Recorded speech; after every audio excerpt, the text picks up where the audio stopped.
two 12th century chroniclers told of how two green children turned up in a Suffolk village at harvest and for a while would only eat beans. The younger one died, but his sister survived, lost her green colour, and eventually learned to speak English. One chronicler had the children coming from near a deep pit, and the other explicitly said they had a journey from underground. And we've seen how this was a common 12th century folktale theme. This time I'd like to look at the strangest part of the whole story. Why were the children green?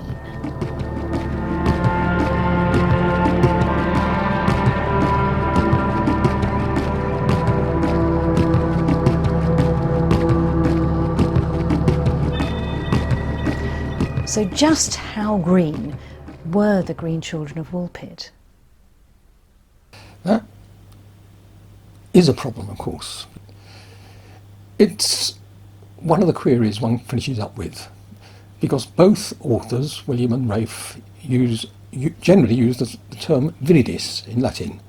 And Latin viridis means more or less the same as green in English. It can be a range of different greens, tints from pale to dark. It can even mean pallid or very pale, as in green about the gills. There is one medical condition worth considering. Chlorosis is a term which means green sickness. It was a diagnosis usually applied years ago to girls and young women who we would now probably think of as anemic or anorexic. It could be that people with chlorosis were so pale that the undertones of their skin were sort of greenish. But you'd think that the people of Woolpit would recognise such a common condition as anemia. And besides which, were the children really that lightly tinted? On one occasion, and one occasion only, one of our authors, Rafe Coggeshall, uses a different term. He says that when the green girl grew up and learnt English and got used to our food, she lost her green colour, but he uses a different word for green. He calls it prasinus color, which literally means the colour of leeks, and it's literally the colour of the dark green leaves of leeks. There's no doubt at all it was a very dark vegetable green. It's a shade of green, so if you can explain that as being a skin colour, well, I can't, I don't know. So. It's also been suggested by some that the children may have been suffering from some kind of poisoning, specifically arsenic poisoning. Well, arsenic poison doesn't turn you green. It can affect the skin and you come out in blotches, sort of piebald effect, a mixture of high pigmentation and low pigmentation in the same skin. It can produce anemia and all sorts of ghastly effects, but it doesn't turn you green. And I do wonder whether it's this theory about wallpaper in the 19th century, which was dyed green or coloured green with Paris green, which is an arsenic-based compound, and that is green. But the poison effects of the fumes coming off damp wallpaper did not turn you green. In any case, both chroniclers attribute the change in skin colour to a different diet, the one they adopted when they came to Woolpit. This is a very practical, scientific strand of thought. The children recovered from whatever dietary deficiency they were suffering. But there's a symbolic value in this too. When people go to other supernatural realms, they're usually warned not to eat the food. It isn't just in case it's poisonous. It's because eating is a form of communion, a way of taking the other world into your own body. You may not be able to get back.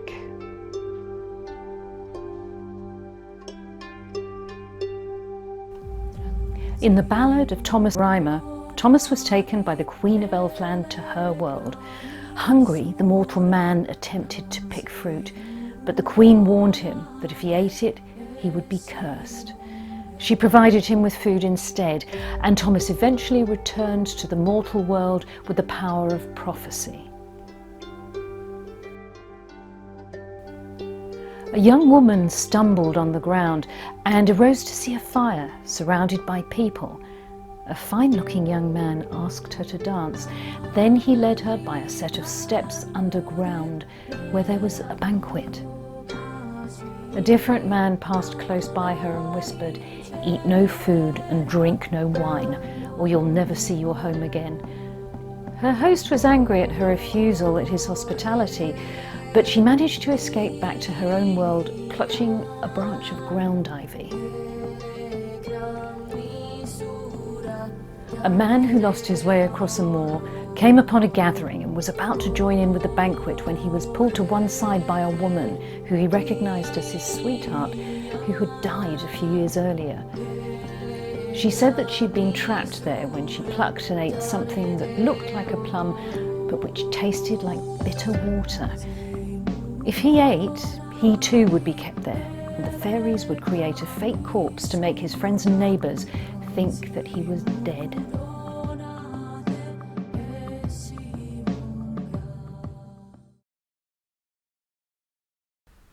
Since this is a fairy tale theme, could the Green Children have been fairies? It's not just the food. As we saw last time, fairy folk often come from underground, and then there's their colour. But are fairies green? I asked writer Francis Young. Yeah, this is controversial, and again, Catherine Briggs looked deeply into this. It seems that there isn't really very much evidence of fairies being considered green, although I have to say that Jeremy Hart has recently, in his most recent book about medieval fairy encounters, has uncovered a new account that I wasn't aware of from Sunderland of a man who rides up on horseback and is witnessed and is completely green. So that's a new account. But the main one, other than the Green Children of Woolpit in the medieval tradition, is a fictional character, and that of course is the Green Knight of Sir Gawain and the Green Knight. But the idea of greenness as being associated with the fairies in the later folk tradition is very much clothes only. There's no further instances that I'm aware of, and Catherine Briggs couldn't find any either, where you get fairies with green skin. And so often, you know, when you get a reference to "I saw a green man" in fairy accounts from the 18th and 19th centuries, what that means is a man, a little man or a little woman wearing green. John Clark agreed that green fairies were a later thing. There's a fashion in the in the 16th century for sets of fairies of different colours. These are the sort of fairy experts. They're not the peasants. These are the educated occult philosophers who see fairies as sort of elementals. And then you get white fairies, black fairies, red fairies and green fairies. And the black fairies are desperately dangerous, evil. Red fairies are not so bad. White fairies are aerial and don't have much to do with us. They're up there in the sky somewhere. The green fairies are the ones who have most dealings with humans, and they are the ones who dance and play tunes. They are the ones who come into the house and reward good housekeeping by slipping a coin into the housemaid's slippers after she's cleaned or put out a bowl of milk for them, that sort of thing. So of them all, the green fairies, this is a document in the Bodleian Library, written by somebody who knew about fairies. And quite clearly the green fairies are the ones who are most akin to the traditional fairies of so many folk tales. But he never explains how they are green, whether they are green-skinned or wear green clothes, or whether it's just sort of a moral description. They are green, eco-friendly sort of thing. All right, and also, I mean, by then as well, we're dealing with post-Renaissance alchemists, very learned and educated people. Yes.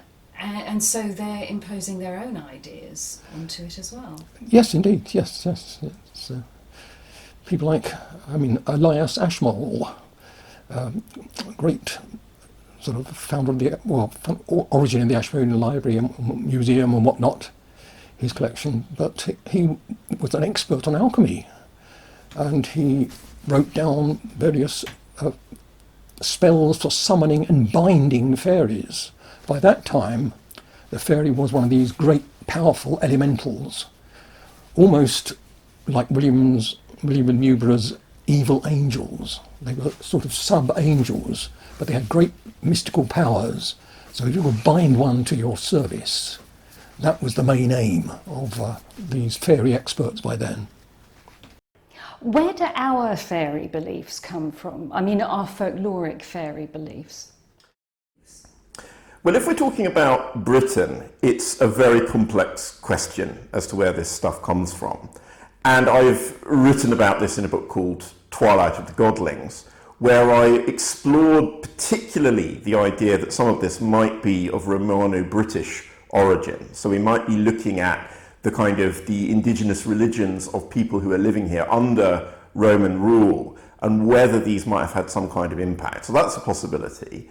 Another area where these beliefs definitely come from, we definitely have Germanic origins, early England, the idea of elves, for example, clearly comes from that. The idea of beings inhabiting water sources and holy wells and things like that. But yet there is a synthesis process that takes place in the Middle Ages.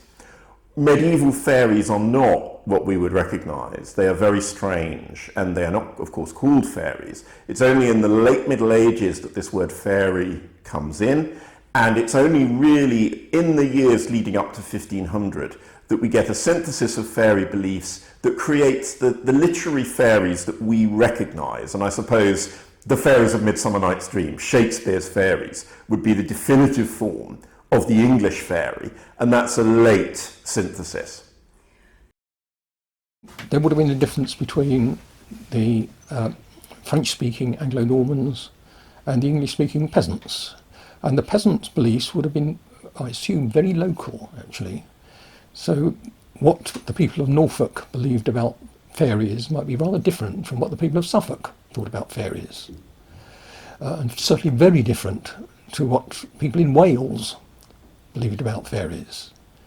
The Anglo-Normans had, as it were, better contacts, and they were the people who would have been later on very much sort of affected by romances, which have a rather different view of fairy folk than the local peasants would have done.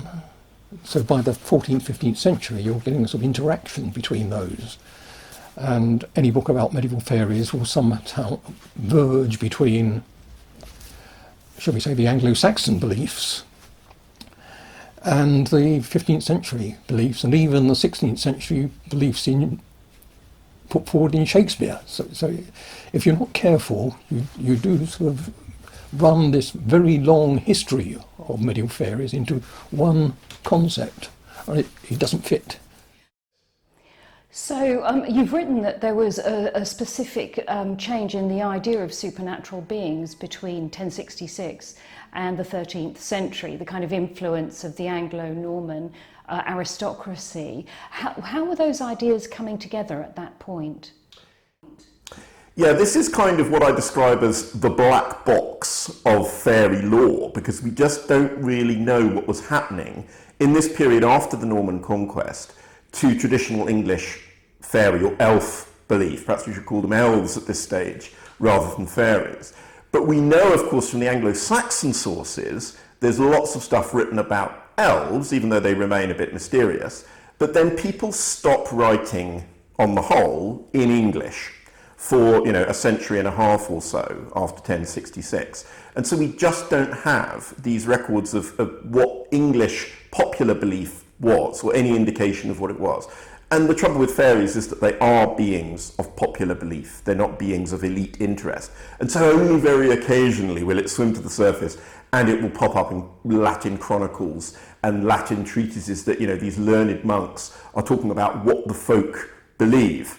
And so we're not really sure what happened, but there are theories about what might be happening. And one thing that seems to have happened is that traditional British, that is to say Welsh, Cornish, Brittonic ideas about fairies, otherworld beings, start to intersect with Anglo-Saxon ideas of elves. And one possible reason for that could be, during the Norman conquest, you have a lot of settlement by people of Breton origin. So Bretons come over with the conqueror and then they are settling on lands. And you've got people like Geoffrey of Monmouth who move in that kind of cultural milieu where they are, communicating in Norman French, sometimes writing in Norman French, sometimes writing in Latin, but creating these new origin legends for Norman Britain, which draw heavily on that Breton ancestry. And of course, the Arthurian mythos, that is its basic origin. It comes from the infusion of Breton culture back into the island of Great Britain. So do we know, was this a belief tradition or a literary tradition at this point? What was the angle of the aristocrats and the priests who were writing about all this stuff? I think at first it is not a literary tradition. I think at first we are actually looking at fairy accounts of claims that people had come into contact with otherworld beings. So, for example, you've got the case of Gerald of Wales, who encounters a man called Meilir in Caerleon, who is beset by demons they're described as demons, but they appear to be fairies, these kind of otherworld beings that are constantly giving him messages about the future. He's essentially a fairy seer. So we do get these kind of factually presented accounts of people encountering otherworld beings.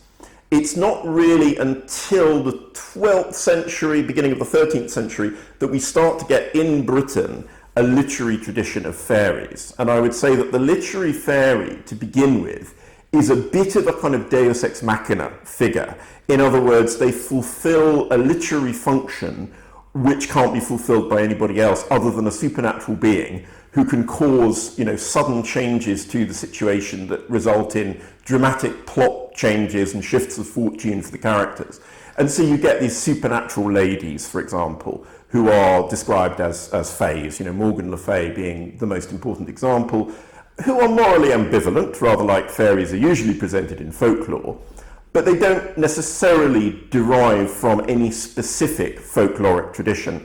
I would say that they are more literary placeholders, a kind of deus ex machina figure. The fairy theory is sounding less and less plausible. Apart from the fact that they probably don't exist, there seems to have been a huge range of elf or fairy beliefs over time and location, and you'd have to cherry pick yours to make the Green Children story conform. The general fairy association with green is a bit later and is probably to do with clothing rather than skin. There's another thing, our Green Children couldn't be understood. Accounts of fairy encounters usually happen in the local language, and in the case of Woolpit, that would have been English. There's something else going on. Join me soon for the next episode.